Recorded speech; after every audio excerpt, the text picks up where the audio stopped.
Nous sommes tout à fait ravis de deux choses ce matin. D'abord que le musée des Beaux-Arts nous accueille cette manifestation, puisque nos assises ont pour vocation justement à sortir de nos amphithéâtres. L'université doit être présente dans la société, dans la ville, et pas uniquement repliée sur les quais à Bron, à la Manufacture ou je ne sais où. Et puis l'autre plaisir que nous avons, c'est d'accueillir François Boesflug, qui va vous être présenté dans un instant, qui nous fait l'amitié de venir ici, et vous allez vous en apercevoir. C'est quelqu'un qui a tendance à défriser un petit peu vos a priori. Hein. Un des a priori qui pourrait être de dire oui, bon, finalement, aujourd'hui, on est un monde désécularisé, les artistes font n'importe quoi, Dieu, il n'y a plus de raison de le présenter. Je pense qu'il va vous montrer un petit peu les choses différemment. Voilà. Merci. Bonjour à tous. Au nom de la direction du Musée des Beaux-Arts, je voulais tout d'abord vous souhaiter la bienvenue dans notre auditorium, qui, je l'espère, sera le lieu adéquat pour un débat serein et apaisé avec l'art en intermédiaire entre nos conceptions et les réflexions qui seront proposées dans le cadre de toutes ces assises. Comme l'a dit Philippe, nous accueillons plusieurs manifestations. Donc aujourd'hui, l'intervention de François Boesflug ce matin, qui sera poursuivie cet après-midi par des propositions de parcours dans nos salles, que je vais vous détailler un petit peu.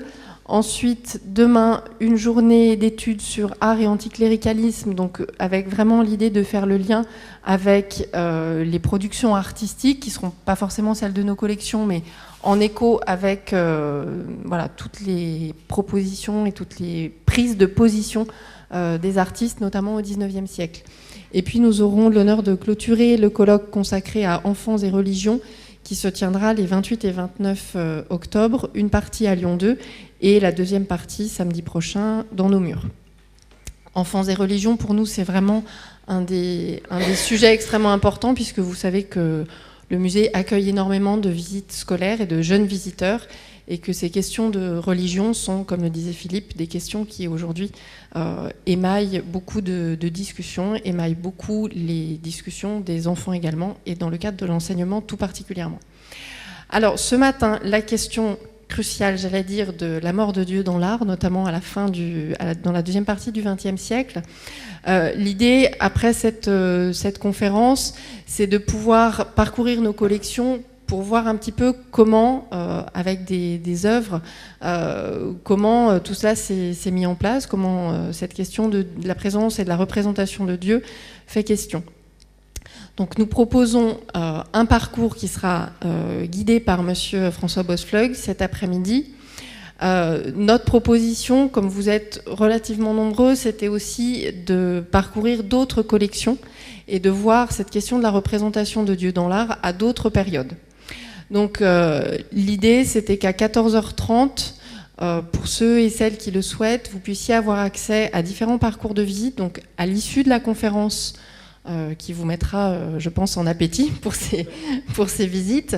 À l'issue de la conférence, vous serez invité à vous inscrire pour différents parcours de visite qui auront lieu à 14h30 pour une durée d'1 heure et demie à peu près. Je vous invite à bien conserver votre billet de l'auditorium qui vous sera demandé pour accéder à ces visites. Je vous présente très rapidement les intitulés des parcours. Donc, un parcours dans le XXe siècle, guidé par François Boesflug. Et nous avions proposé également un parcours sur le XVIIe siècle et la contre-réforme autour du renouveau de l'image religieuse au XVIIe siècle, donc dans les collections plutôt de peinture ancienne.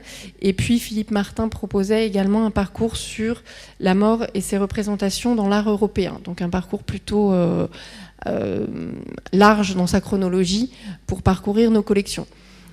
En fonction du nombre de ceux qui sont disponibles, intéressés et qui souhaitent participer à ces visites, on se permettra d'ajuster les parcours proposés. Le musée, le jeudi, est un lieu très fréquenté, on en est ravis, mais il faut faire cohabiter tous ces groupes. Donc prenez le temps de profiter de la conférence, réfléchissez en même temps à ce que vous pouvez faire cet après-midi, et je vous proposerai de vous inscrire tout à l'heure. Bonne écoute, bonne matinée, et à tout à l'heure. Je vous laisse la parole, merci. Merci, bonjour à tous et à toutes. Merci à l'hôte de ces lieux, pour son hospitalité et ses mots. Merci à Philippe Martin pour les siens. Je vais donc vous entretenir de la question de savoir si l'on peut parler, en rigueur de terme et sereinement, de la mort de Dieu dans l'art.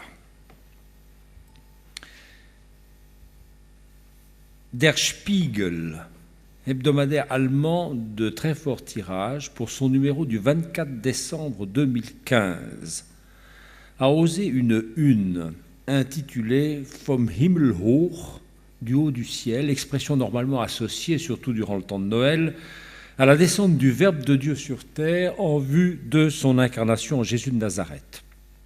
Seulement voilà, en l'occurrence, l'image montre non pas une digne descente du Verbe, mais une dégringolade de Dieu le Père, soi-même, détrôné, précipité dans le vide, tête la première, son nimbe, le précédent dans sa chute, possible rappel de ce fameux tableau, la fessée, comme on l'appelle familièrement, de Max Ernst, souvent présenté comme l'une des expressions de l'anticléricalisme et de l'anticatholicisme des surréalistes, quand ce n'est pas comme un tableau blasphématoire.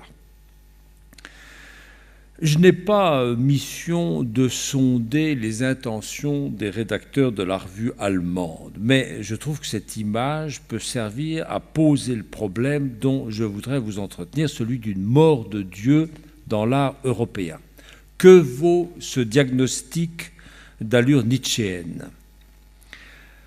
Tenter de répondre en 1 heure, le temps d'une conférence, tient du défi impossible à relever. Mon enquête à ce sujet, amorcée depuis 1980, est loin d'être achevée.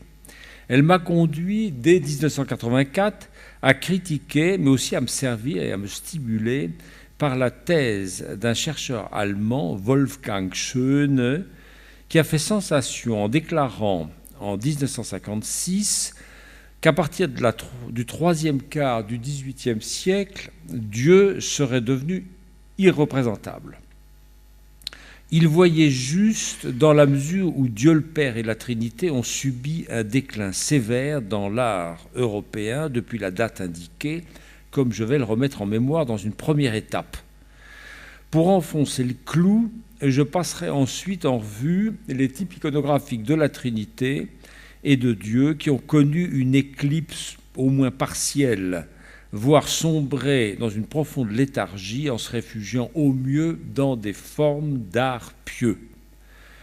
Et dans une troisième étape, je ferai valoir que la thèse de Schöne péchait néanmoins par excès de généralité. Non seulement les sujets christiques se portent pas mal, merci, ils ont tenu bon, mais beaucoup de réalisations originales ont vu le jour, plus ou moins discrètement, ces dernières années, qui semblent contredire, ou du moins corriger, le constat d'extinction totale de Dieu dans l'art.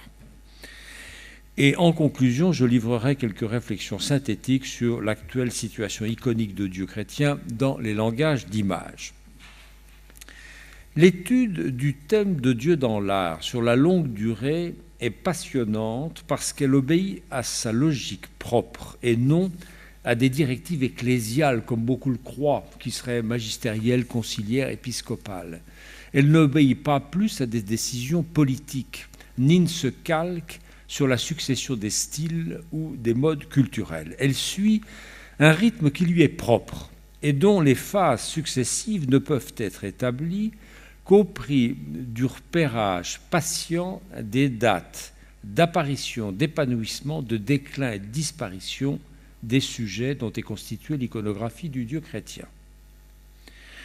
Parmi les tournants importants de cette histoire iconique de Dieu en Europe, il y a par exemple en amont l'émergence des premières images du Christ frontal, nimbé, flanqué des lettres alpha et oméga vers 360, celle du crucifié ressuscité vers 420 seulement, celle de la Sainte Face, 7e siècle, puis les premières images de l'intronisation du ressuscité auprès de Dieu le Père, 11e siècle, les premières images du trône de grâce, c'était de la Trinité, et de la Trinité triandrique, 12e siècle, les premières images de Dieu le Père en vieillard, 13e siècle, etc. Si je me tourne maintenant vers Laval, un tournant significatif s'est produit dans les années 1680. Jusque-là, à peu près tous les grands artistes abordent volontiers les principaux types iconographiques de Dieu et de la Trinité, et où les principales pages de la Bible racontant des épisodes théophaniques, c'est-à-dire au cours desquels Dieu, dans l'interprétation qu'en donne l'Église, se manifeste. Or, vers la fin du grand siècle, et a fortiori au siècle des Lumières, on constate d'une part, par défaut, un désintérêt croissant des peintres et des sculpteurs pour les types de Dieu et de la Trinité, quand ce n'est pas la mise à l'écart de certains d'entre eux, par exemple la compassion du Père, Dieu le Père tenant, comme le fait Marie dans le groupe de la Pietà, le corps du Christ descendu de croix. Un type iconographique qui a eu un certain succès à la fin du Moyen-Âge et qui est dénoncé au siècle des Lumières comme indécente. Et l'on observe d'autre part, du fait de la montée en puissance de nouveaux genres, en tout cas de genres profanes, les peintures galantes, les intérieurs paysans, les portraits, les scènes mythologiques, un tassement de l'inspiration biblique de l'art, notamment en ce qui concerne l'Ancien Testament, dont les scènes théophaniques sont au fond rendues courtoises, voire carrément mondaines. Je vous montre juste, pour vous rendre sensible à ce phénomène, l'hospitalité d'Abraham, racontée en Genèse 18 par Giambattista Tiepolo, à Venise, Scuola di San Rocco, 1732, où les anges, transformés en éphèbes plus ou moins efféminés, se distraient ensemble et n'accordent qu'une attention vraiment parcimonieuse au patriarche. Au XIXe siècle, c'est la tendance ethnographique et orientalisante qui va prendre le dessus dans le traitement de la même scène. Vous avez ici une toile d'Émile Lévy de 1854 qui est conservée à l'École des Beaux-Arts de Paris. On est encore très loin de la redécouverte éblouie de la Trinité de Roublev par le prince Troubetskoï en 1904 et de sa diffusion progressive, non seulement en Orient, où elle va redevenir le modèle de la bonne icône de la Trinité, mais en Occident, sauf remake médiévalisant, telle la Trinité créatrice par Geoffroy de Chaume au tympan de l'abbaye aux Dames de Caen, inspirée directement d'une miniature du Hortus Deliciarum de Hérald de Hohenbourg, ou bien encore l'un des tableaux du premier cycle du poème de l'âme, Génération divine, de Louis-Jean Meaux, un peintre lyonnais dont l'œuvre, je crois, est conservée ici au Musée des Beaux-Arts. Beaucoup de figurations traditionnelles du Christ ou de Dieu le Père en gloire sont alors sous le coup d'un processus sur lequel les historiens de l'art et ceux des mentalités religieuses ont, à mon avis, trop peu réfléchi, à savoir le phénomène de l'usure qui atteint les familles d'images trop souvent utilisées sans avoir été renouvelées, rafraîchies ou depuis trop longtemps, même quand leur légitimité théologique est assurée, ce qui est loin d'être le cas de toutes. Je songe, disant cela, aux images de Dieu le Père en gloire, dont la pertinence de principe est de toute façon et demeure tout à fait discutable. J'ai écrit un article pour dire que la représentation de Dieu le Père en vieillard, pour un théologien de mon genre, c'est une dérive ou un risque de dérive vers l'insignifiance, que Michel-Ange me pardonne. Je fais défiler devant vous, pour vous rendre sensible à ce phénomène, un certain nombre d'images de Dieu le Père au XVIIIe siècle. Ambroise Crozat, Dieu le Père, huile sur toile, 1722, conservé à Toulouse au musée des Augustins. Dieu le Père au zénith de la voûte de la chapelle du château de Versailles, par Joseph Ferdinand Godefroy, un peu plus tard. Paris, Notre-Dame-des-Champs, un tableau qui montre comment la silhouette, au fond, s'oriente vers celle vraiment d'un vieillard très fatigué quand même, hein, qui tient cependant la boule de l'univers. J'ai découvert à l'école des Beaux-Arts de Paris, depuis la cour, un tableau qui aurait été offert par Napoléon III, l'Éternel bénissant le monde. Bon, ça me plaît, si vous voulez, que les élèves, les étudiants de l'école des Beaux-Arts à Paris puissent contempler cela tous les jours. Je me demande ce qu'ils en pensent. Bon. Jusqu'à ce formidable Dieu le Père en Salvator Mundi, coiffé de la tiare triple pontificale, bénissant et tenant le globe du monde de la basilique Notre-Dame de Montmartre à Paris, dont je signale au passage qu'il ne peut être vu à l'endroit que par le clergé dans les stalles. Les laïcs et les fidèles dans la nef ne peuvent le voir qu'à l'envers. Ah, ben que voulez-vous, voir Dieu à l'endroit, c'est quand même un privilège clérical. Bon. Toutes ces figures commencent alors de susciter des réactions de rejet parfois très violentes. Par exemple, dans la bouche de Victor Hugo, dans son poème intitulé « À l'évêque qui m'a appelé athée », dans L'année terrible, un recueil de 17 poèmes publiés en 1872, dont le titre fait allusion bien évidemment à la déconfiture militaire de la France lors de l'année 1870, Victor Hugo déclare ceci: « Athée, moi, entendons-nous, prêtre, une fois pour toutes, s'il s'agit d'un bonhomme à longue barbe blanche, d'une espèce de pape ou d'empereur, assis sur un trône, avec dans la nuée un oiseau sur sa tête, à sa droite un archange, à sa gauche un prophète, entre ses bras son fils pâle et percé de clous. Prêtre, alors oui, je suis athée à ce vieux bon Dieu-là. Mais s'il s'agit de l'être absolu, qui condense là-haut tout l'idéal dans toute l'évidence, par qui, manifestant l'unité de la loi, l'univers peut, ainsi que l'homme, dire « moi ».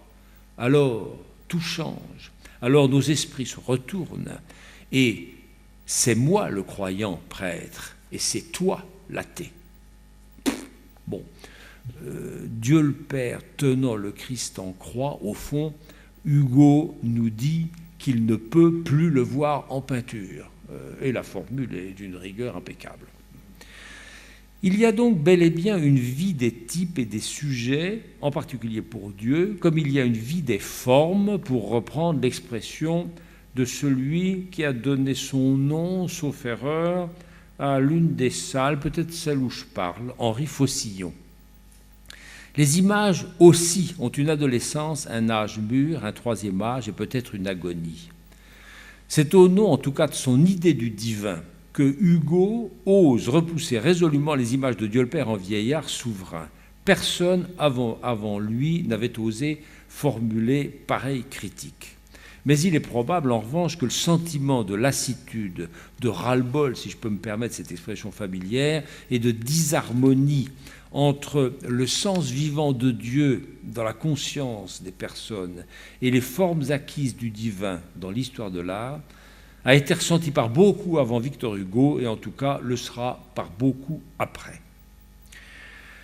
Je suis forcé d'aller de l'avant. L'apparition de l'impressionnisme, puis la série des révolutions stylistiques que va connaître l'art en Occident, à commencer par le cubisme et l'art abstrait, sans parler du virage théorique qui s'amorce avec Marcel Duchamp, vont contribuer à creuser un fossé de plus en plus profond et durable entre le grand art, l'art académique qui défraie la chronique et dont se préoccupent en priorité les historiens de l'art, et l'art d'église, ou l'art qui traite avec l'église et qui reçoit des commandes d'église, les pré-raphaélites, les nazaréens, le mouvement de l'abbaye de Boiron, puis l'art de la place Saint-Sulpice, bien sûr, y compris les artistes de la postérité de Gustave Moreau, parmi lesquels Georges Rouault, Georges Desvallières, Maurice Denis, ou encore le père Marie-Alain Couturier, dominicain, et aussi les gravures des Bibles de Schnorr von Karolsfeld et de Gustave Doré, l'imagerie catéchétique et pédagogique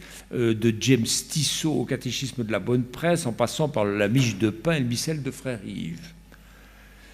Et ensuite, tout ce que seront les icônes occidentales peintes pieusement par des moines et des moniales occidentaux, jusqu'à nos jours inclus, une fois advenue la redécouverte de l'icône parmi les catholiques, surtout après 1972.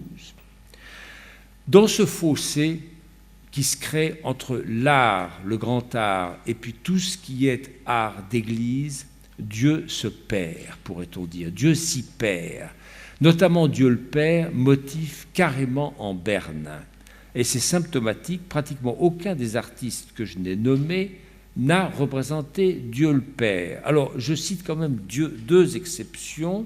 Georges Desvallières, cette huile sur toile monumentale, 375 par 533 cm, qui décore la chapelle de Saint-Privat, dans le Gard, 1920.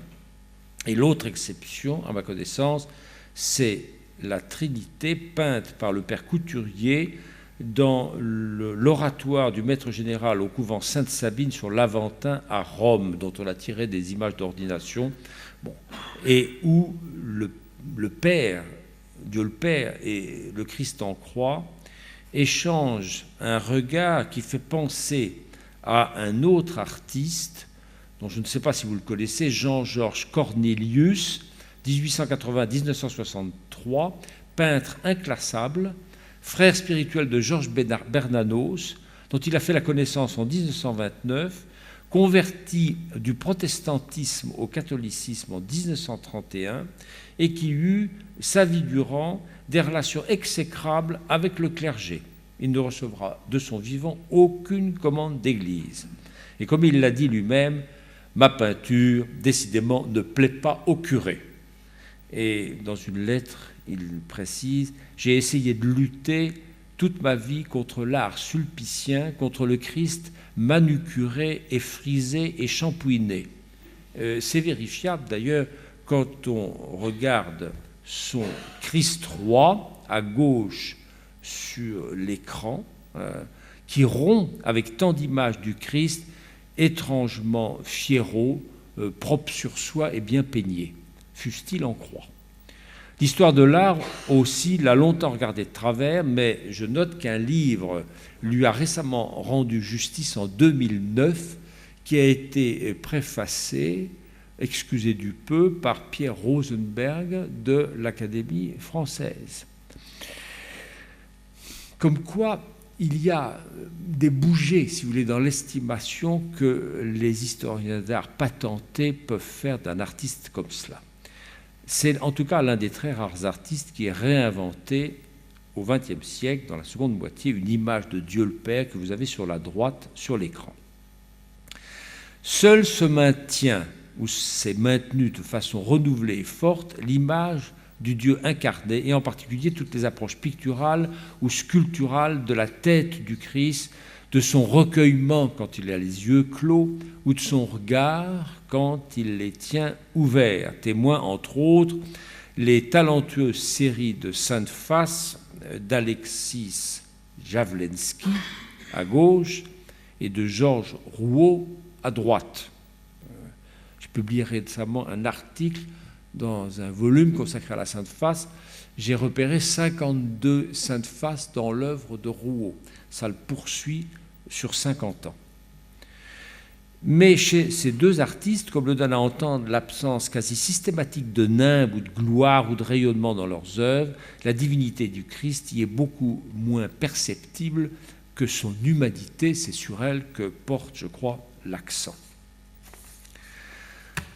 Le diagnostic de déshérence du thème de Dieu dans l'art européen du XXe siècle demeure suspect de globalisation précipitée tant que l'on ne distingue pas ce qu'il en est exactement de cette évolution dans chacune des trois grandes catégories d'images où Dieu est rendu visible, à savoir deux qui relèvent au fond de l'art du portrait officiel ou de l'art synthétique, et puis la troisième de l'art narratif.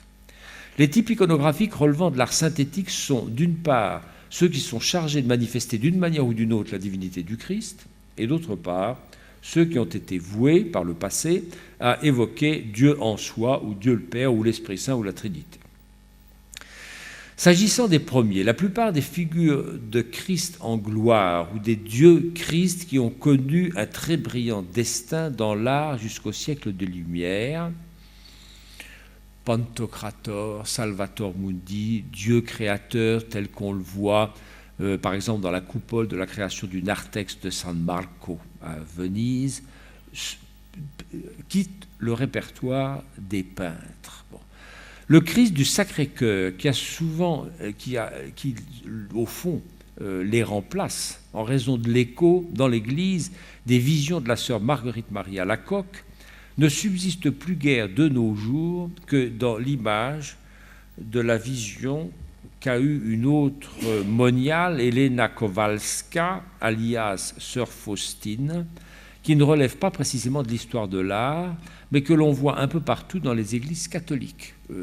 Mais jusqu'en Arménie, où j'ai été cet été, on la trouve. En quoi se creuse encore le fossé déjà évoqué entre l'art d'église et celui qui a sa source et sa destination dans la piété des fidèles. Les évocations symboliques de Dieu le Père par une main sortant d'un hémisphère de ciel, ou de la Trinité par une superposition de 3 symboles, un par personne, comme dans ce vitrail de Van Hoss à La Bréole, qui date de 1964, ou par 3 cercles entrelacés, comme dans cet autre vitrail de Décorchemont à la fenêtre axiale de l'église d'Étrépagny, ou encore de Dieu en soi et de sa providence par un œil inscrit au centre d'un triangle qui ici est teinté de dérision, voire d'ironie, dans l'œuvre de Wim Delvoye, qui s'est fait une spécialité de retrousser les crucifix, lors de son exposition au Louvre en 2012. Toutes ces façons d'évoquer Dieu le Père ont quasiment cessé de faire partie du lexique habituel des peintres et des sculpteurs. La figure tellement prisée depuis le XVe siècle, bien que théologiquement contestable et effectivement contestée, en particulier par les jansénistes, de Dieu le Père, s'est maintenue jusqu'à la fin du XIXe siècle, mais a connu depuis une sévère désaffection. Elle est totalement absente de l'œuvre des artistes chrétiens de la seconde moitié du XXe siècle, comme chez les artistes de la première moitié. Si vous recherchez par exemple chez Siri, Michel Siri, chez Manessier, chez Arcabas, chez Pierre Degros, chez Henri Guérin, ou chez un artiste que je viens de découvrir qui s'appelle François-Xavier de Boissoudy, ou chez Hubert Damon, une figure de Dieu le Père, eh bien, vous ne trouverez rien. Les exceptions à cette règle, comme celle que constitue le tableau de Cornélius que j'ai montré tout à l'heure, ne sont pas nombreuses et peu convaincantes, sauf l'une ou l'autre, puisque l'exception, dans mon exposé, est paradoxalement la règle. Le Père créateur, revêtu d'un tablier et modelant le premier homme dans la tapisserie de Don Robert, un moine bénédictin de l'abbaye d'Ancalcat, est un rescapé qu'il est permis de trouver touchant, tout comme l'est la figure de Dieu au compas que j'ai découverte à la porte d'entrée du building de la Fondation Rockefeller à New York par Lee Oscar Lavery. Un gigantesque compas est placé dans la main du Dieu couronné au-dessus d'une inscription en capitale qui, si je traduis bien, signifie « Sagesse et connaissance seront la stabilité de vos temps ». Quant à la Trinité, la plupart de ces figurations traditionnelles ont été ébranlées, voire carrément déboulonnées à partir du XVIIIe siècle. Je les passe en revue. La paternité figurant l'Emmanuel dans le sein du Père est l'un des rares types iconographiques qui pouvaient se réclamer de l'Écriture sainte, en particulier du prologue de l'Évangile de Jean. Je le cite, « Dieu, nul ne l'a jamais vu, mais le Fils unique qui est dans le sein du Père, est in sinu patris, en kolpoitou patrou en grec, lui l'a révélé. Jean 1,14. Ce type iconographique, qui a eu une certaine audience entre XIIIe et XVe siècle, s'éteint à la fin du XVe siècle. On se demande bien pourquoi. Elle n'a jamais été condamnée et elle avait une base scripturaire. En revanche, elle a été interdite à 2 reprises dans l'orthodoxie par le concile moscovite du Stoglav en 1551 et du Grand Concile de Moscou en 1666, ce qui n'a pas empêché, de nos jours, un peintre d'icônes uniates, Nikolai Grechny, de le peindre à plusieurs reprises dans l'une ou l'autre des très nombreuses églises du sud de la France où le clergé catholique lui a donné carte blanche. Ici, l'église Sainte-Jeanne d'Arc de Limoges. La Trinité triandrique vivote encore au XIXe siècle et suscite de loin en loin quelques reprises inventives dans l'art du XXe siècle, telles la Trinité de Gino Severini, une fresque de 7 mètres sur 7 peinte dans l'abside de l'église de Sansal dans le canton de Fribourg en Suisse en 1926. Elle fut l'objet aussitôt d'une dénonciation à Rome, d'où viendra, sous la plume du cardinal Méry del Val, sa condamnation en 1928, date qui marque donc la fin de la carrière de cette famille d'images dans l'art catholique, du moins officiellement, car l'on continuera d'en produire sans plus soucier de la vie de Rome. Dérégulation de l'art religieux, c'est un des aspects de la question que je traite. C'est compréhensible quand il s'agit d'un artiste protestant travaillant à un projet décoratif pour une église orthodoxe. Il y a du bouger dans les frontières. Tel Louis Rivier, un peintre vaudois, fils de pasteur, qui a décidé de consacrer sa vie, en tout cas son activité artistique, à la réconciliation du protestantisme avec l'image. Son projet transcrit le thème johannique de la descente du Verbe, tel qu'il est formulé dans le Credo. Il descendit du ciel, le mystère de l'incarnation, par l'une des 3 personnes de la Trinité, celle de gauche, qui s'est dévêtue, a laissé son vêtement sur son siège, s'est levé de son trône et descend. L'absence d'effet de l'interdiction romaine est encore plus étonnante sur le maître verrier catholique Henri Guérin, que j'ai très bien connu, qui est le créateur d'un vitrail avec une trinité triandrique en son centre à l'église de la Trinité de Sarcelles dans le Val d'Oise, réalisé en 2003. J'ai fait un bond dans le temps pour vous montrer que toutes ces résurgences sont de la dernière actualité à certains égards. Bon. L'intrication des jambes des 3 silhouettes ici, pour suggérer ce que les théologiens appellent traditionnellement la périchorèse, c'est-à-dire la mutuelle inhabitation des 3 personnes, est la reprise d'un motif déjà cultivé par les images de ce type iconographique à la fin du Moyen-Âge. En sculpture, de même, la Trinité triandrique poursuit son chemin, K1, Ka, sans doute parce que les artistes sont stimulés par le défi que constitue la représentation de 3 personnes dont le dogme assure qu'ils ne font qu'un seul Dieu. Ainsi, Hélène Delage, à gauche, que j'ai eu hier au téléphone, et qui a voué son existence en 1986 à la sculpture pour Dieu. Elle a reçu commande par le curé de l'église de la Trinité de Paris de cette Trinité qui les représente comme dansant ensemble pour manifester leur joie. Ou bien encore par Joseph Pirtz dans sa sculpture sur bois de la chapelle... Ah non, pardon, c'était à droite, sculpture sur bois de la chapelle de la Roche d'Or, où il reprend le motif de la différence des âges entre les 3 personnes. Celle qui est derrière est évidemment Dieu le Père, il a une barbe, le Verbe de Dieu, le Christ, est représenté plus jeune, et le Saint-Esprit en tout jeune homme. Il a d'ailleurs une sorte de frisure, on peut se demander s'il n'est pas féminisé. La compassion du Père, ou la pietà du Père, comme proposait de l'appeler Émile Malle, disparaît à peu près complètement, à quelques rares exceptions près, notamment dans une peinture que vous avez entreaperçue de Salvador Dali, intitulée Pietà, peut-être une esquisse de Pala d'Hôtel conservée à la collection Paul VI de Concesio à Brescia vers 1960, avec un Dieu le Père bénissant qui tient donc entre ses genoux le Christ descendu de croix. C'est devenu très rare dans l'art. La cathédrale Saint-Guy de Prague, néanmoins, au centre de l'abside, comporte une immense verrière avec une compassion du Père, dont j'espère que vous la voyez, la tête du Père tiarée dans une espèce d'auréole très lumineuse, et il tient des deux mains le torse du Christ descendu de croix. Le trône de grâce, de même, se maintient tant bien que mal, parfois de façon très originale, par exemple dans l'abside d'une église protestante, Saint-Jean de Cour, à Lausanne, par un artiste que j'ai déjà mentionné, Louis Rivier. Et dans cette œuvre réalisée en 1914-15, des témoins de tous les temps convergent vers la croix.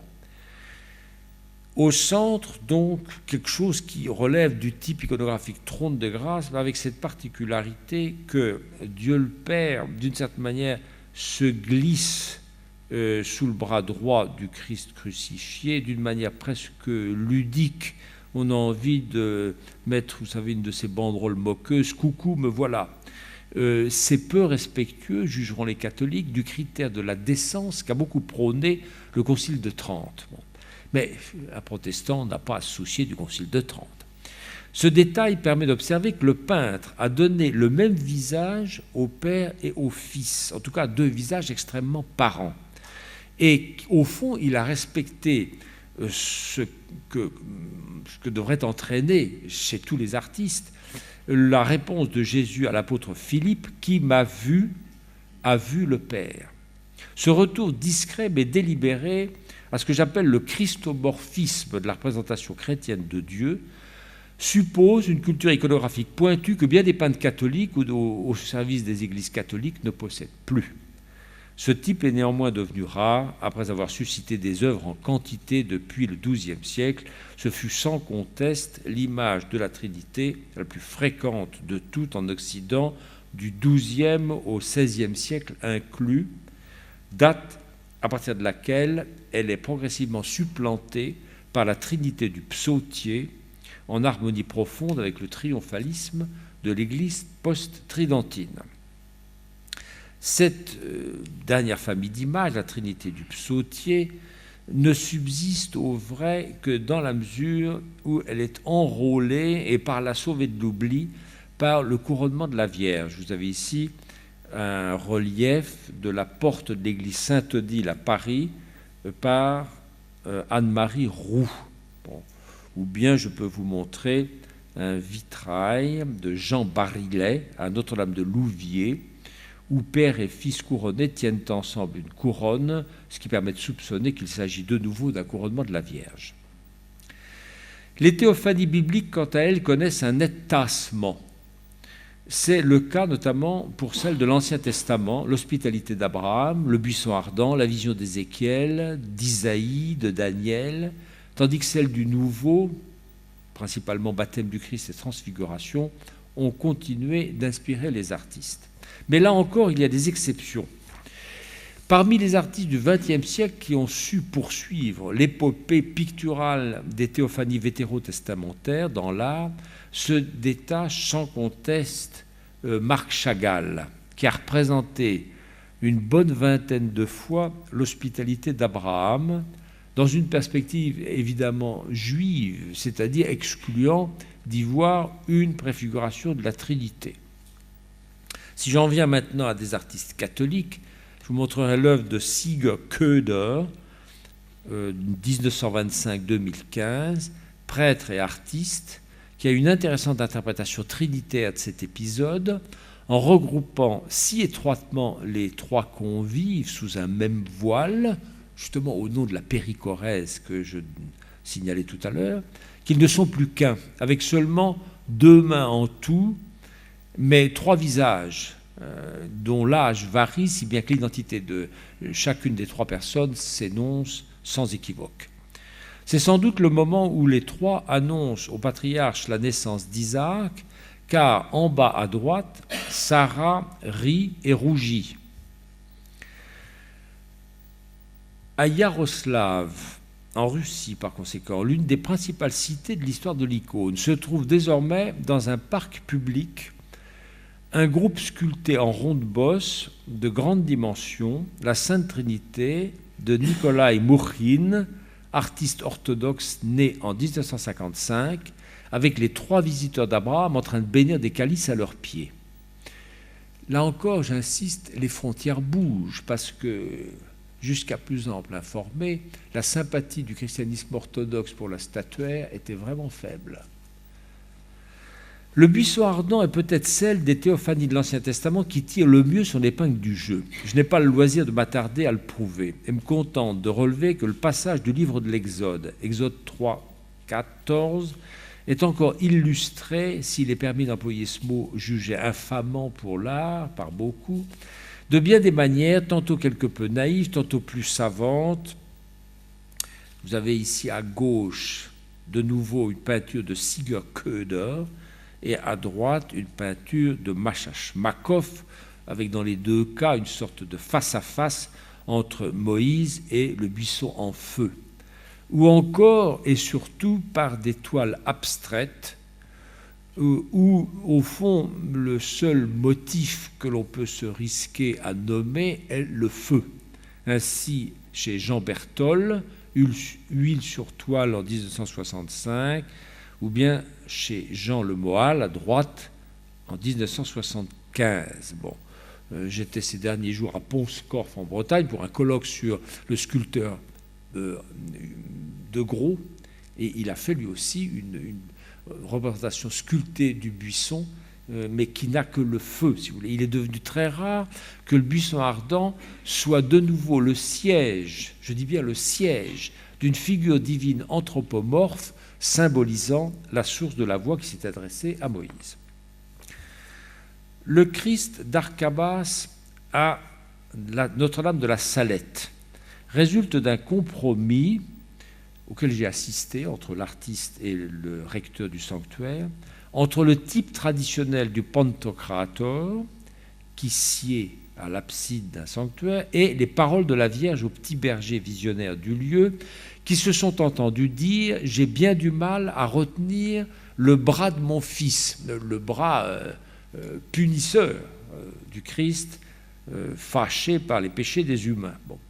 Parole qui renvoie d'ailleurs à une famille d'images assez diffusée au XVe, XVIe et XVIIe siècle, où un Christ, ou bien un Dieu le Père, brandit une lance ou bien des flèches de peste qu'il expédie sur les humains pécheurs, mais que stoppe le manteau protecteur de la Vierge sur lequel elle se brise comme sur un bouclier et sous lequel s'abritent les fidèles.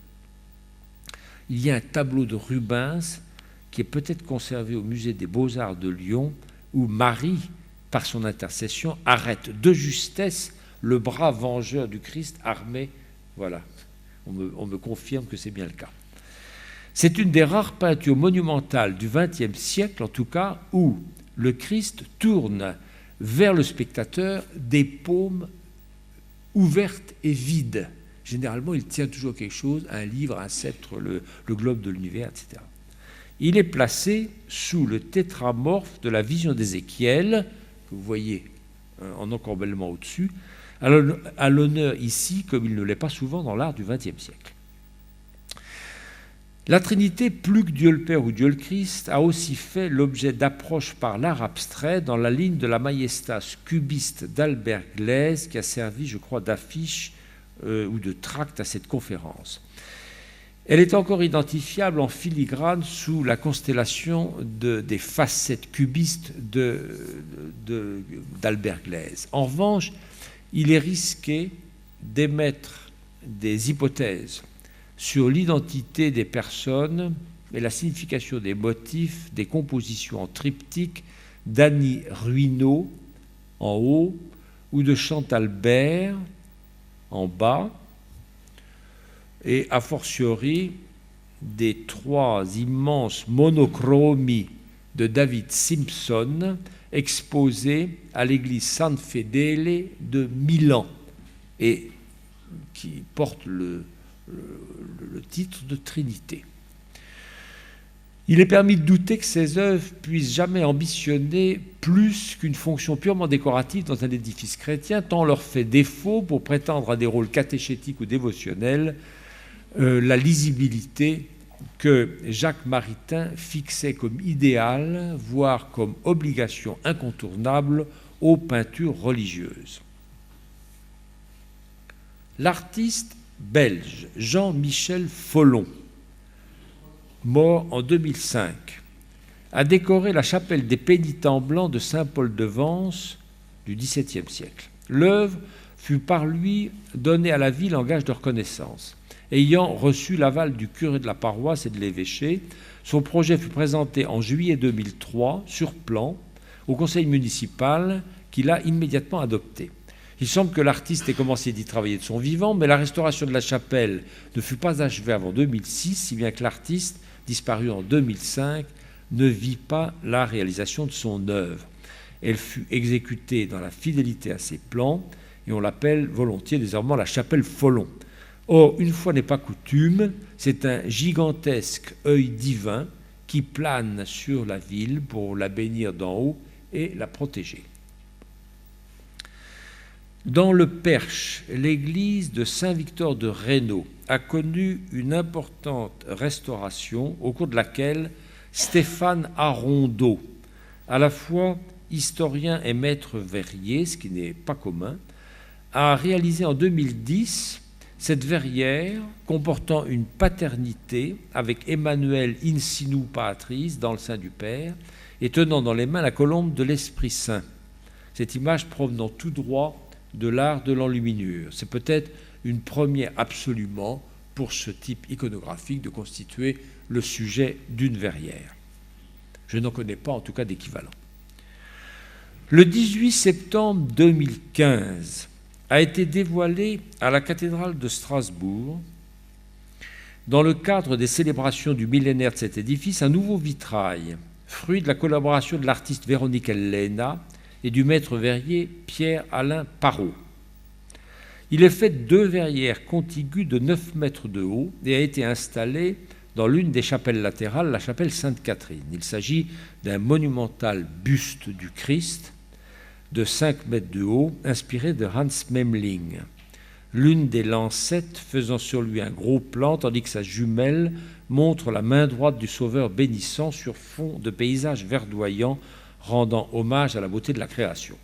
La tête de Christ est composée elle-même d'environ 150 visages provenant de l'art de la photographie. Elle se voit de l'extérieur comme de l'intérieur. Elle a déclenché toute une polémique au cours de laquelle mon ex-confrère à l'université de Strasbourg, Albert Châtelet, s'en est pris avec une certaine violence à cette création. Enfin, vous voyez qu'on s'approche de nous. Le 2 octobre 2016, c'est-à-dire qu'il n'y a pas encore un mois, a été inaugurée et bénie par l'évêque du lieu la mosaïque du tympan de la porte centrale de la cathédrale de Laval, une œuvre de Marie-Madeleine Garrigou représentant la création d'Adam et Ève par la Trinité. J'ai un peu participé à la genèse de cette œuvre. Elle peut paraître candide, mais transmet de manière lisible une vision profonde du rapport à Dieu de l'humanité créé par lui d'emblée homme et femme, et entouré d'affection par le Père et le Fils, le Père étant christomorphe, avec la bénédiction, j'allais dire, de l'Esprit Saint. Je conclus. Au total, me semble-t-il, le constat de Wolfgang Schöne continue d'être stimulant et de se vérifier, mais à d'importantes nuances près qui sont vraiment de taille et dont j'ai parlé, sur lesquelles il n'est pas utile que je m'étende. Tout compte fait, le retour d'intérêt des artistes portés au pinacle par les milieux de l'art et les médias pour le Dieu de la foi chrétienne n'est pas en vue. Le seul artiste vraiment à la mode que j'ai cité est Wim Delvoye.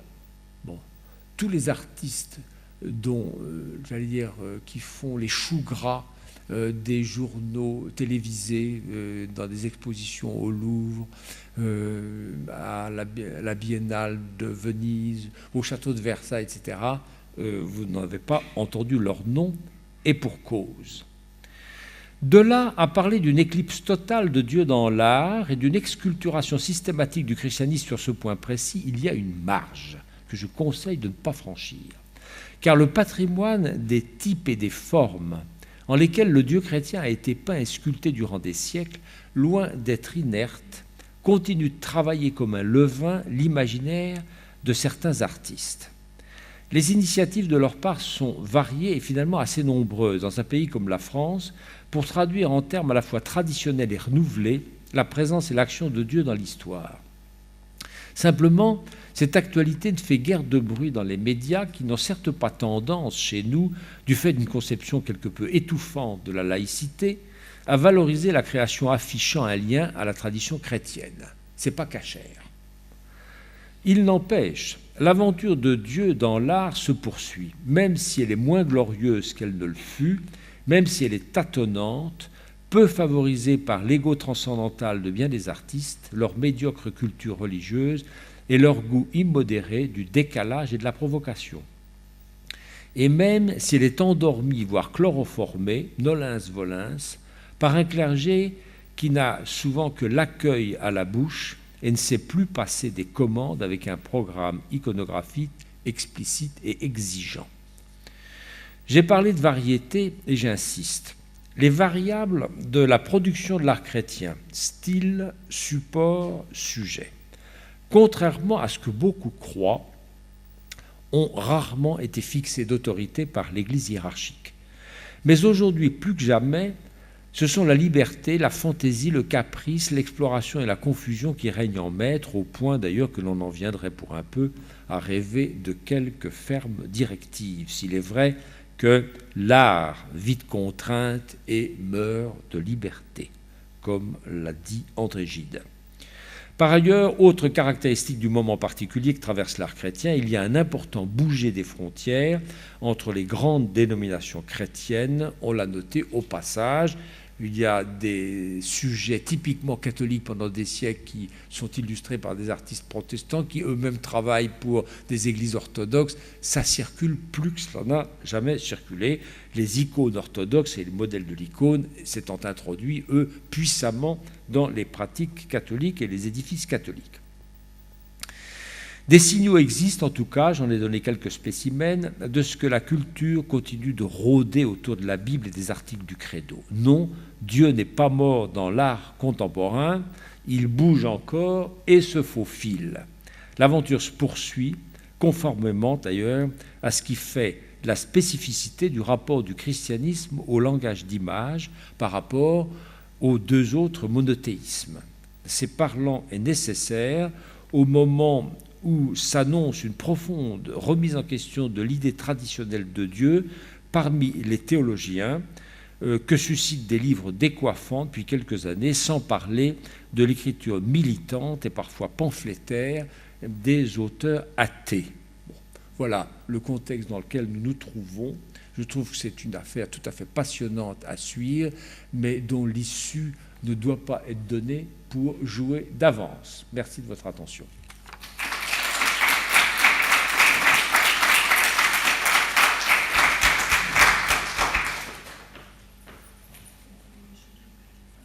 Oui, bien sûr.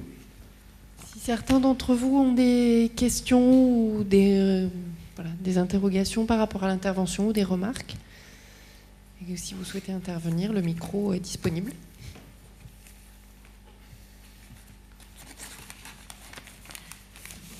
Si ce n'est pas le cas, si. Ah, je vais passer la parole en haut.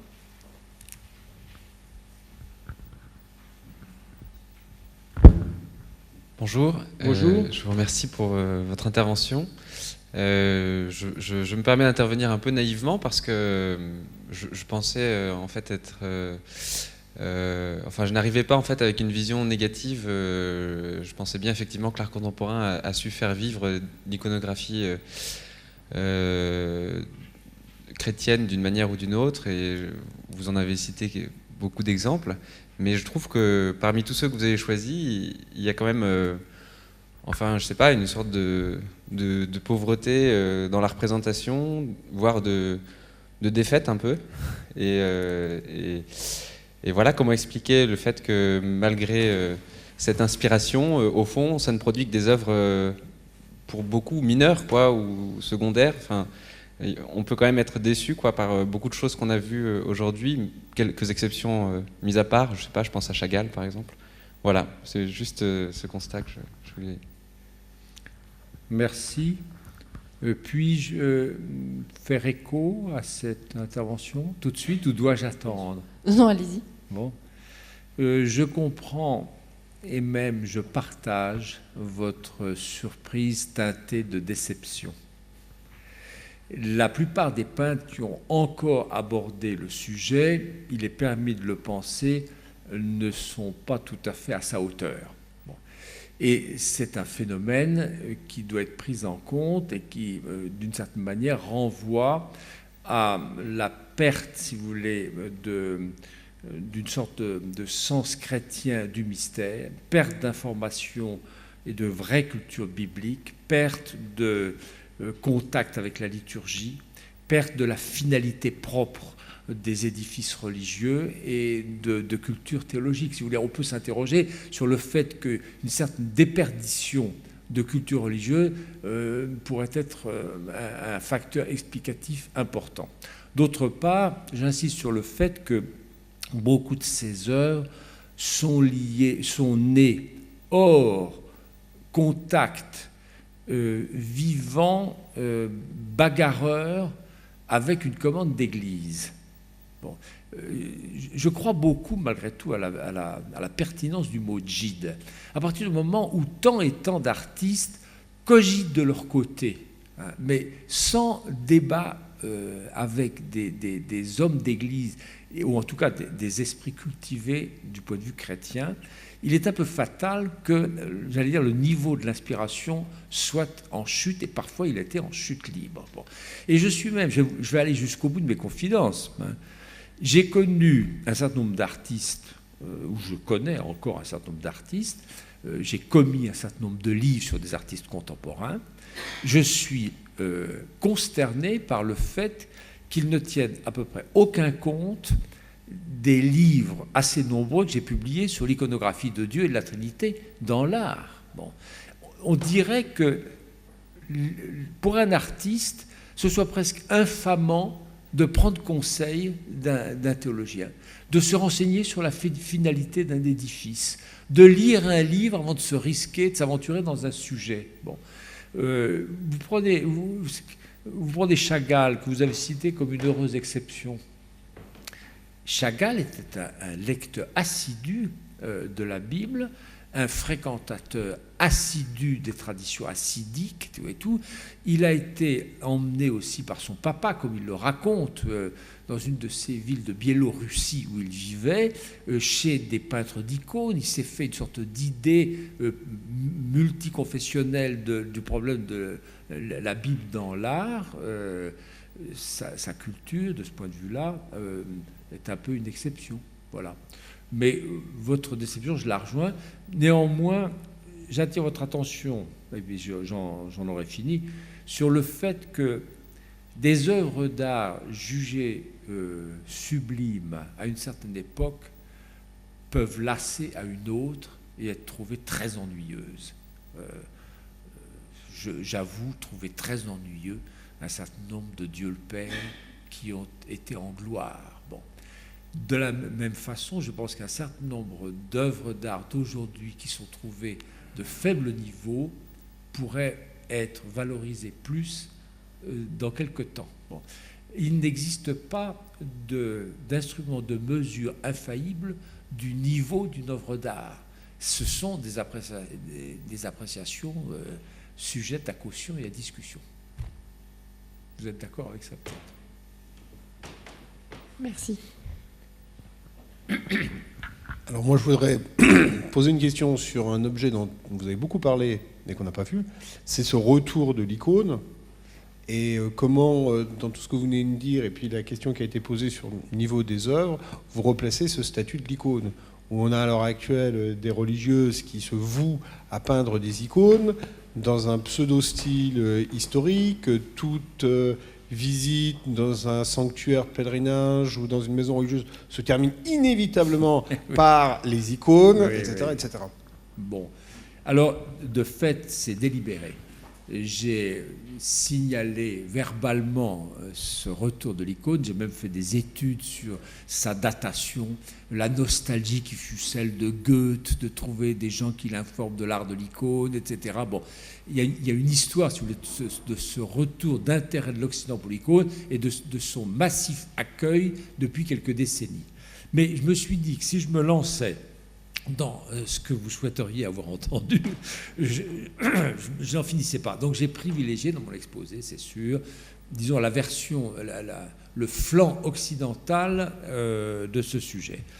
Pour le reste, si vous voulez, je crois qu'on arrive à une sorte de dichotomie très profonde entre les églises qui jouent la carte d'un retour à l'icône et celles qui n'en veulent pas entendre parler, sauf sous la forme de quelques petits objets de dimension restreinte placés sur des pupitres ou dans des coins de chapelle. Bon. Et c'est assez frappant, si vous voulez. On n'a pas simplement l'écart entre le grand art et l'art d'église, on a un autre écart, c'est l'art, disons, qui est perçu comme de chez nous. Hein.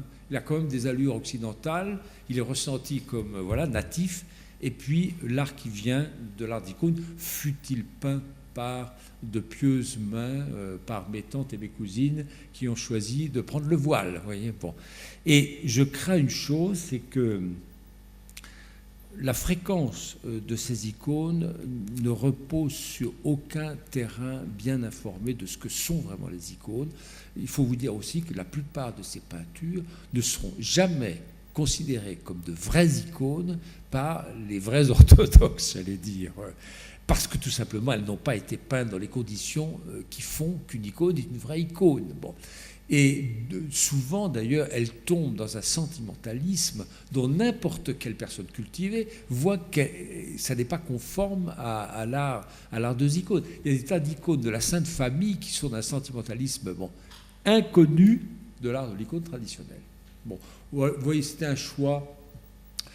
Ça mériterait une autre conférence, hein, de savoir au fond quelle est la place et l'avenir de ce retour de l'icône dans les édifices cultuels occidentaux, dans les musées occidentaux, et ce que cela signifie d'une sorte de vacances, parce que je pense qu'il est juste aussi de penser que ces icônes n'ont pris place dans les églises catholiques en particulier, que parce qu'il y avait cette fameuse mystique du mur blanc qui a présidé un peu au renouveau de l'art sacré prôné par les pères Couturière et Gamet, qui fait qu'il n'y avait plus rien. Alors, il y avait surtout beaucoup de choses qu'on mettait à la sacristie dans des placards fermés à clé et plus rien. Bon.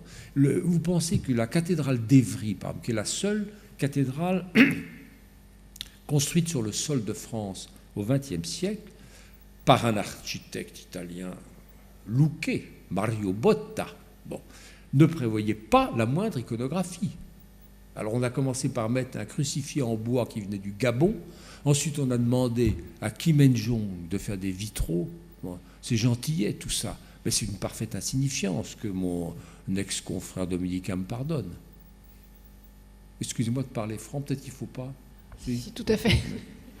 C'est un peu l'image sulpicienne aujourd'hui, les icônes. Oui, c'est le nouveau Saint-Sulpice qui peut s'abriter derrière la tendance, si vous voulez, écuménique du catholicisme actuel, la main tendue et tout. Et puis, je pense aussi que ça exprime une sorte de peur du vide dans les églises, dans la piété, dans la prière même, vous voyez, et de dégoût des Sainte Thérèse de l'Enfant Jésus au regard extatique, des curés d'Ars et des je sais pas quoi, vous voyez. Bon, et à la limite, je vous dirais que je préfère presque voir des néo-icônes qui n'en sont pas que les images de la sœur Faustine, vous voyez, qui me bassinent. Personne n'est parfait.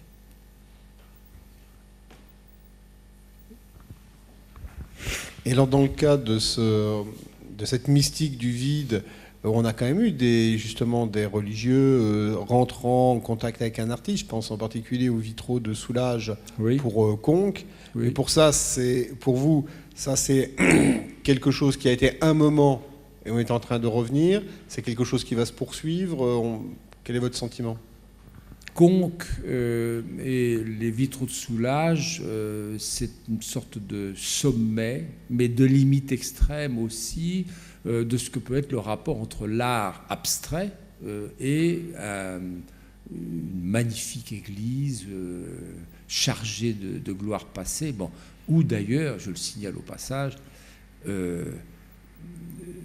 quelque chose s'est amorcé qui est la réconciliation capitale du christianisme et de l'art de la sculpture, puisque c'est là que des moines en transit ont découvert la fameuse statue de Sainte Foy de Conques. Bon, et ils s'en sont étonnés en disant, tiens, que fait cette idole dans l'église? À l'époque, il y avait encore la perception que statue égale idole, pointe à la ligne. C'était aussi simple que ça. Bon. Mais que faire dans la piété? Que faire dans la catéchèse? Que faire dans la prière et même dans la liturgie avec les vitraux de Conques? Vous comprenez? D'une certaine manière, c'est ce que j'appellerais un sublime cul-de-sac. La foi chrétienne n'est pas énoncée explicitement par ce genre de vitraux. Or, la justification dernière de l'art et de l'image, je crois, aux yeux de la théologie la plus traditionnelle, c'est de dire ça doit être quelque chose comme une seconde voie, un support, une aide à l'annonce de l'Évangile. Les vitraux de Conques annoncent-ils l'Évangile? Non. Là, je suis formel, j'ai beaucoup étudié cette affaire, j'ai lu tous les bouquins de leur auteur, vous voyez, mais il y a un défaut kérigmatique dans ce genre de peinture qui est, à mon avis, inguérissable. Bon. Et même certaines tendances, si vous voulez, vous prenez un artiste aussi attachant que Alfred Manessier, bon, qui se convertit au christianisme en 1943 parce qu'il a été écouter les complis à la trappe de Soligny avec un copain. Bon, ça le met au tapis, il essaye de dire sa conversion en image, il n'y parvient pas, il passe à l'art abstrait. Bon. Les dernières années de Manessier sont sublimes. Par exemple, sa fameuse église, où est-elle dans le Nord déjà? Aidez-moi. Il y a une église qui est entièrement composée de vitraux de Manessier, l'église de Saint-Sépulcre d'Abbeville. Ça y est, merci. Il n'y a pas une figure, on est dans le non figuratif, néanmoins très évocateur parce qu'il fait une histoire de la passion en couleur. Bon, alors on sent bien qu'au fur et à mesure où la couleur s'obscurcit, les rouges deviennent intenses au point de devenir noirs, puis tout d'un coup explose la lumière de Pâques et jusqu'à la lumière de Pentecôte, il arrive à faire une histoire chromatique du salut. Il faut le faire. Bon, il faut aussi disposer d'une série, si vous voulez, de baies qui permettent de tester cette intuition. Bon. Mais là encore, c'est un cas limite dont, à mon avis, au moment surtout de l'histoire que nous vivons, dans la confrontation mondialisée des trois principaux monothéismes, mais aussi des religions d'Orient et d'Extrême-Orient, il y a une fonction importante de l'art d'inspiration chrétienne qui n'est pas satisfaite. Il n'y a rien à faire. Bon. Je suis désolé de mobiliser le micro. Et alors, du coup, le vitrail que vous avez montré sur Strasbourg, qui est quelque chose de tout à fait contemporain, vous nous avez signalé la colère d'un de vos collègues, et je suis désolé d'être... D'un collègue, hein, d'un collègue, oui, non, j'ai bien dit d'un collègue. Votre sentiment? Mais moi, je suis ravi que la Sainte Face, qui est absente de la plupart des verrières des cathédrales, d'une façon, il fasse son entrée. Je trouve que c'est parfaitement conforme à ce qui se passe dans une cathédrale chrétienne. Et je m'étonne même que les vitraux étaient l'occasion de savantes verrières absolument illisibles par le commun des mortels, sauf équipées, 1, de jumelles, 2, d'une forte culture biblique, alors que ces grands aplats, si vous voulez, avec la face du Christ, eussent été tout à fait à leur place. Donc, moi, je réfute point par point, si vous voulez, la réfutation de Châtelet, de ce point de vue-là. Quel était son Alors son argument était justement de dire que ça n'a pas sa place traditionnelle dans les cathédrales gothiques, qui sont plutôt liées à un mode d'exposition, alors qui relève de ce que j'ai appelé dans ma conférence l'art narratif, c'est-à-dire on raconte l'histoire du salut, verrière par verrière, et de fait c'est très souvent narratif. Et c'est vrai que dans la plupart des cathédrales gothiques, le gros plan, si on peut l'appeler comme ça, si vous voulez, est plutôt banni.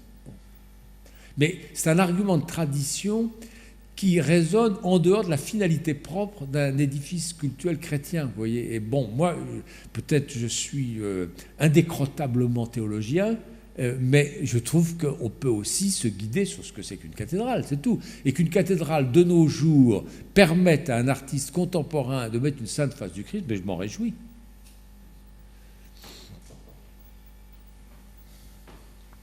Est-ce qu'il y a d'autres questions? Oui. Je vais lancer une idée et vous allez réagir à ça. Je comprends tout à fait votre remarque sur l'aspect kérigmatique. Il doit y avoir quelque chose de clair qui est dit. Bon, et vous dites, c'est la fonction traditionnelle de l'art dans les lieux comme les églises. Nous sommes en même temps dans un siècle de critique des représentations. Mm-hmm. Et à la limite, je dirais, d'une certaine tendance apophatique, c'est-à-dire de dire, oui, tu vois quelque chose, mais en réalité, tu vois rien. Et ne voyant rien, tu vois par conséquent vrai, au sens, non pas de l'athéisme, mais de l'apophatisme comme tel. Moi, ce qui m'a frappé dans votre parcours, et je vous en remercie, c'est ces trois couleurs dans la cathédrale de Milan. Et peut-être est-ce que parce que je suis croyant, ça, oui. Mais je comprends que là, je suis sorti de la définition de ce que c'est supposé être l'art, que c'est l'art traditionnel chrétien. Y a-t-il, mais vous avez déjà un peu répondu en faisant des commentaires sur l'art abstrait. Je vous suivrai, mais alors il y aurait aussi un autre art qui serait l'art pour les croyants qui sont emportés par, au fond, la nécessité d'aller au-delà des images d'une certaine manière. J'aimerais avoir vos réactions là-dessus. Merci. Merci de votre interrogation. Je me concentre pour y répondre vraiment. Je pense que dans l'histoire de l'art chrétien, il y a une absolue nécessité, après des festins visuels, de passer par des phases de jeûne réparateur des sucs gastriques dans l'estomac de la culture chrétienne, si vous voulez. Et ça a été ressenti et dit d'ailleurs par un certain nombre de penseurs qu'après une phase de trop-plein, il faut un peu de vide. Bon. L'apophatisme est-elle, c'est un peu la question que vous posez, une sorte de phase nécessaire ou utile ou complémentaire de la phase figurative et explicitement charismatique de l'art? Oui, cette idée me plaît, mais simplement je voudrais faire remarquer que si les trois monochromies de Sainte Fédé et de Milan vous parlent, mais c'est parce que vous avez évidemment une éminente culture chrétienne et que vous êtes capable, si vous voulez, d'établir un lien du fait de votre culture théologique entre cette triplicité chromatique et puis ce que vous savez par ailleurs de la Trinité dans l'enseignement classique de l'Église. Ce qui n'est pas et ce qui n'est décidément plus le cas du tout venant. Bon, alors, excusez-moi, je répète, je suis peut-être indécrotablement dominicain, mais le souci de faire que l'annonce des chrétiens soit encore lisible, compréhensible, sans être conditionné par une sorte de mémoire profonde de ce que la foi dit, ce souci, si vous voulez, me fait penser que on ne pourra jamais, dans les églises, se contenter de cette forme d'art, même si elle a des vertus thérapeutiques et curatives à certains moments de l'histoire. C'est d'ailleurs ce qui a fait que les pères Couturier et Régamet, si vous voulez, ont plutôt plaidé pour le vide que pour un nouveau plein. Est-ce que je corresponds? Oui.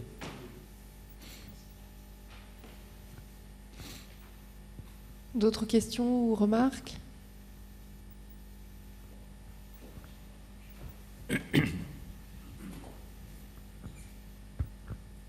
Alors, j'aurais voulu revenir sur la question du triomphe de l'icône dans l'Église contemporaine, ou de l'esthétique qu'on a sous les yeux avec cette mosaïque néo-byzantine. Est-ce qu'on ne peut pas le voir comme une sorte de nostalgie, je dirais, d'un âge d'or de l'Église, qui serait en gros la période médiévale, ce que Glaise mettait déjà en avant dès les années 20, au même titre par exemple que le néo-gothique au XIXe siècle pour l'architecture. Et une autre question, vous parliez de la cathédrale d'Évry et de son absence finalement d'iconographie chrétienne. J'ai en tête une autre, plus locale pour le coup, mais je ne connais pas le vocable, de la construction de l'église de Vaux-en-Velin, la dernière église construite, qui là aussi est assez abstraite, je dirais même. Est-ce que ces édifices nouvellement construits ne sont pas aussi prémédités comme étant déjà évolutifs, à savoir qu'ils peuvent devenir finalement autre chose que des églises, l'absence du plan cruciforme, tout un tas d'éléments ayant disparu?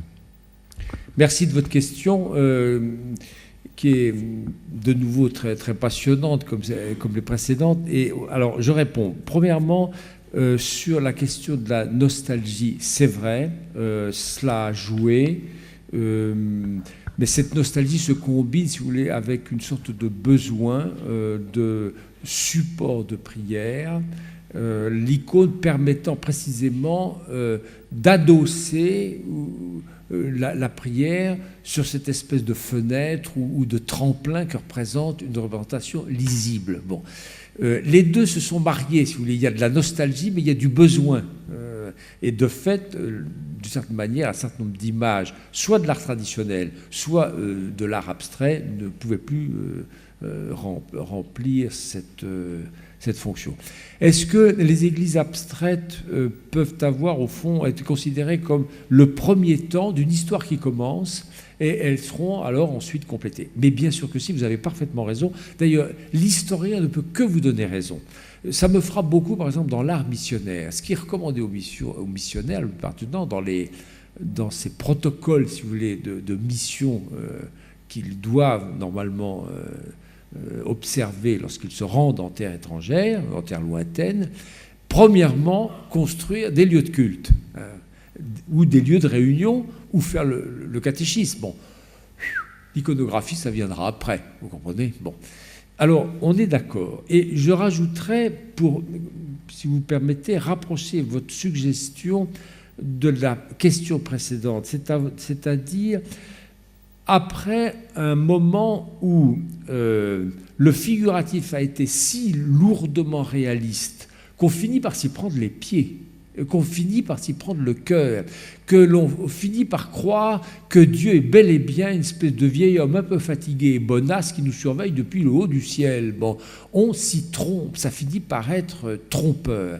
Eh bien, après cette phase-là, dis-je, le retour au sens du mystère est nécessaire. Bon. Et de fait, l'abstinence figurative, je crois, est à coupler avec la nécessité pour le christianisme de déboucher sur une affirmation figurative. Parce qu'il y a eu bel et bien un homme, on connaît son nom, on connaît sa date, on connaît le nom de ses parents, on connaît ses disciples, etc. Bon. Et ça, c'est de la forme, c'est de la figure, c'est de l'histoire. Donc on ne peut pas non plus se contenter, si vous voulez, d'un sens du mystère qui abandonnerait toute référence, toute figure, etc., toute couleur. Non. Vous voyez, je pense que vos deux remarques se complètent bien. Elles me donnent presque envie de refaire ma conclusion, enfin, en tout cas de l'enrichir, parce que je crois que c'est très juste. Beaucoup d'images vont, à mon avis, être proposées à ces églises encore vides, qui n'ont pas été dans le souci des créateurs, ni des commanditaires, mais ce n'est pas du tout exclu. Arcabas a eu à orner une église à Alba, en Italie, On lui a demandé une transfiguration. L'église était absolument vide. Bon.